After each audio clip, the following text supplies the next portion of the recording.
मी comrade Ujjwala Padalwar, आशा व गटप्रवर्तक federation जिल्हा अध्यक्ष नांदेड तथा CITU राज्य सचिव तथा नांदेड जिल्हा अध्यक्ष।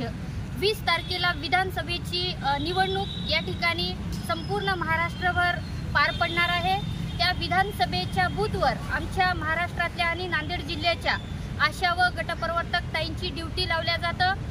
प्राथमिक आरोग्य किट त्यांना देऊन तिथे त्यांना दिवसभर थांबण्याची सक्ती केली जाते। परंतु आपण लोकसभेला बघितलेलं आहे की महाराष्ट्रातल्या आणि नांदेड जिल्ह्याच्या आशा आणि गटप्रवर्तक ताईंनी दिवसभर आपली ड्युटी करण्याचं काम त्या ठिकाणी केलेलं आहे।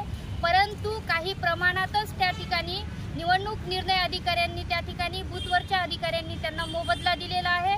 परंतु या मोबदल्यापासून मोठ्या संख्येने आशा आणि गटप्रवर्तक वंचित आहेत। आज नांदेड जिल्ह्याच्या निवडणूक निर्णय अधिकाऱ्यांना आम्ही पत्र दिलेलं आहे।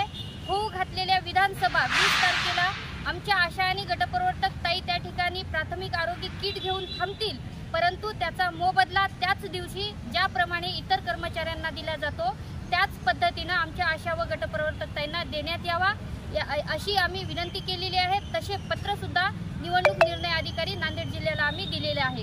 आशा आणि गटप्रवर्तक ताईंना आवाहन करू इच्छिते की आपण बूथवर ड्युटीला गेल्यावर आपण बूथवर जे निर्णय अधिकारी निवडणूक निर्णय अधिकारी थांबलेले असतात त्यांना आपण विनंती करावी की आम्ही थांबायला तयार आहोत, परंतु याचा मोबदला आम्हाला ज्या पद्धतीने इतर कर्मचाऱ्यांना त्याच दिवशी संध्याकाळी दिला जातो त्याचप्रमाणे आम्हालाही देण्यात यावा अशी आमच्या आशा आणि गटप्रवर्तक ताईंनी विनंती करावी।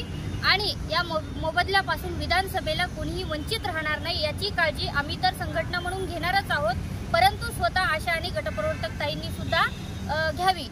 जर निर्णय निवडणूक अधिकारी जर या मोबदल्यामध्ये तुमचं नाव नाही असं जर म्हणत असेल तर त्या ठिकाणी आपण ड्युटी करण्यास नकार द्यावा। बाकी आम्ही तसं निर्णय निवडणूक अधिकाऱ्यांना सांगितलेलं आहे, तसं पत्रही दिलेलं आहे। कारण फुकट राबवून घेणं हे कायदेशीररित्या गुन्हा आहे, म्हणून प्रत्येक कामाचा मोबदला आमच्या आशा आणि गटप्रवर्तक ताईंना मिळाला पाहिजे एवढंच या ठिकाणी सांगते आणि थांबते। धन्यवाद। इन्कलाब जिंदाबाद।